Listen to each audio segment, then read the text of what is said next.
Aromotocar, o seu canal de variedades.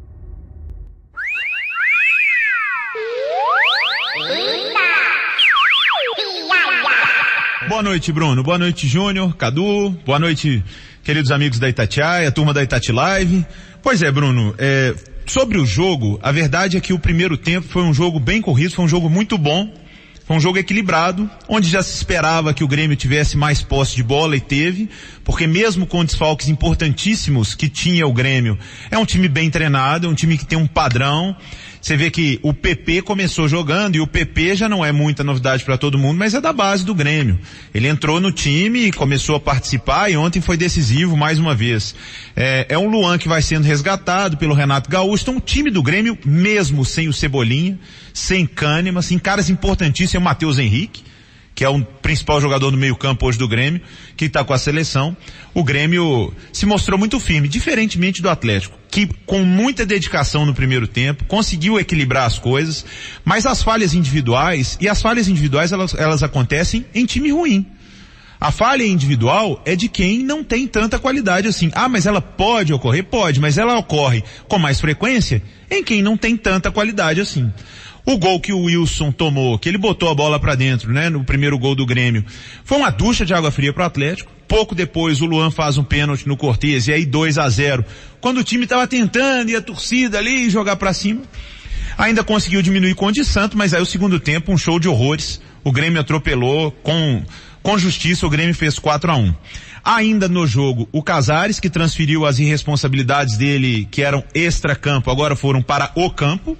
Uma expulsão covarde, um pisão em cima do Luan, poderia ter machucado seriamente o jogador do Grêmio, foi devidamente expulso. Não sei até qual é o teto das irresponsabilidades do Casares no Atlético para ele ser afastado, sinceramente não sei. E o resultado culminou na saída do Rodrigo Santana, que também não tinha mais como continuar. O Rodrigo vai ser um grande treinador, sim, ele mostrou qualidades, mas ele também é responsável por 33 pontos, o Atlético ganha só 4. O Rui Costa vem para entrevista coletiva, como ele sempre vem, aqui ele acredita nos jogadores, dividiu a responsabilidade. Agora o Rui falou que a responsabilidade até dos caras que já estavam lá é dele. Então se a responsabilidade é toda dele, quem tinha que ter sido mandado embora era ele.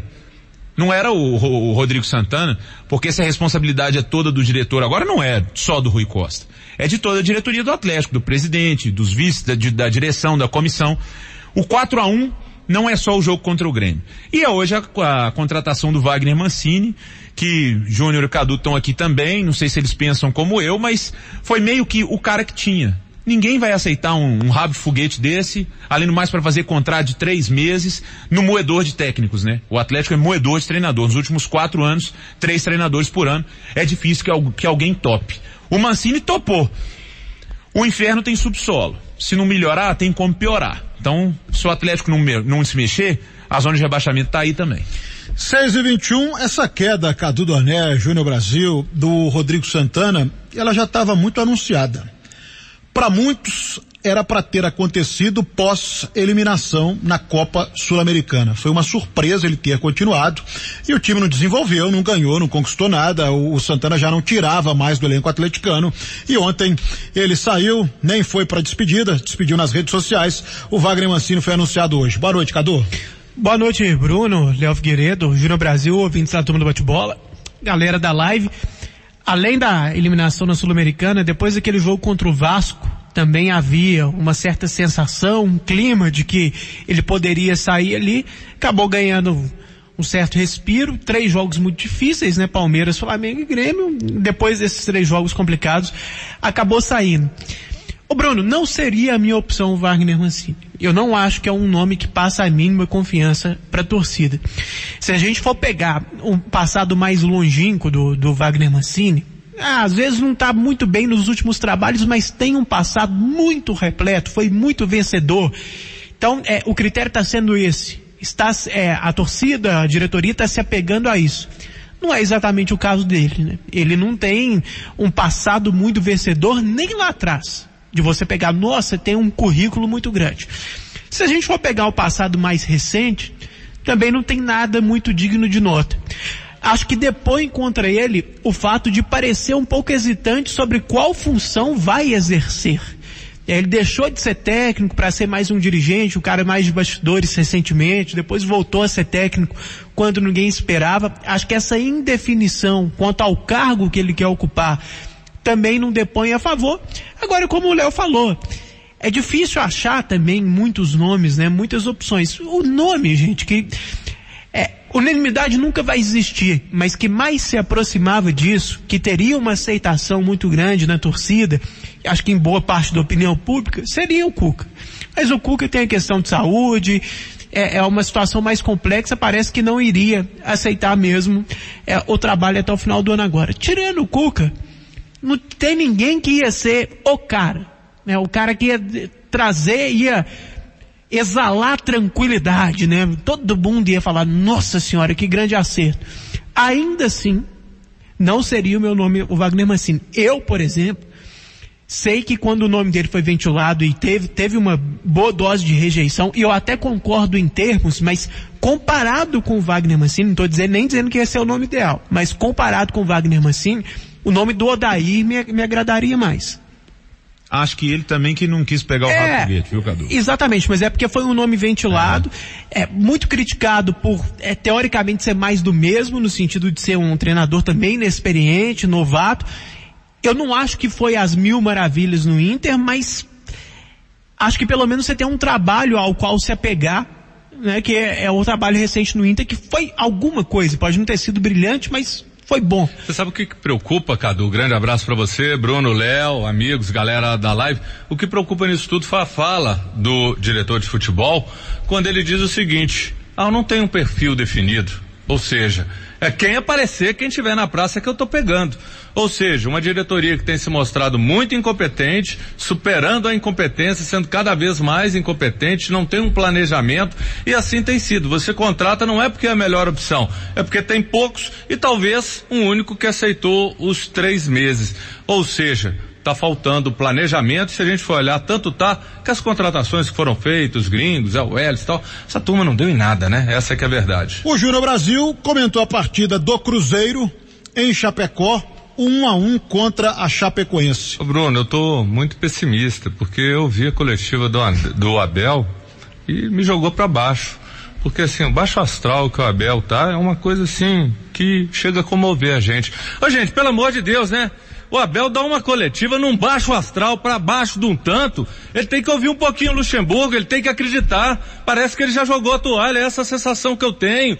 Ele, tô com muita dor hoje, não é hora de ter dor não. É hora de ir pro pau, é hora de ser mais ativo. O Cruzeiro já morre todo segundo tempo, já é um time que não tem gás. Aí o Abel vai lá, gente, tá dolorido, tô machucado.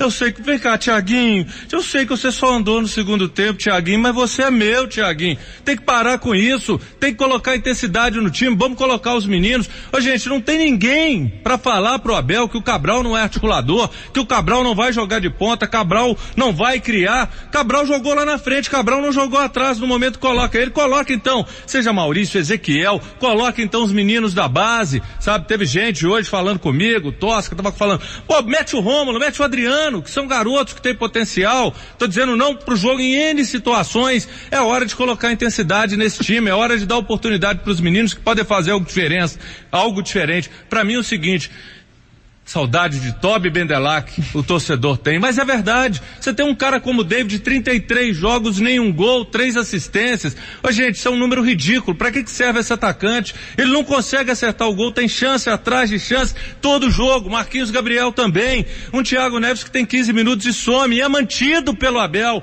O Abel tem grande responsabilidade nesse empate, porque demorou a mexer, mexeu mal, coloca o Pedro Rocha voltando de contusão, é preferível colocar um cara pior, mas que tem intensidade, que esteja inteiro. Então o Cruzeiro perdeu uma partida que não tinha condição. Até o Fábio já começa a complicar, não sei se quis agarrar de primeira bola, você não rebate ali pra frente, rebatesse pro lado, não pegasse de primeira. Dedé que foi um gigante, Edilson teve até bons momentos, mas preocupa, Bruno, porque agora pega um adversário diferente. Agora, se o Abel não tiver o peito pra tirar esses caras que não estão produzindo e não colocar intensidade e condição física no time, a situação não vai ser boa. Ô, Cadu Danelli, Léo Figueiredo, Lipe Mota, do Caiçara Cruzeirense, tem certeza que o Cruzeiro não cai. Porém, o futebol tem que melhorar muito e quarta ele apoia o time lá no Mineirão contra o São Paulo, Lipe Mota do Caiçara.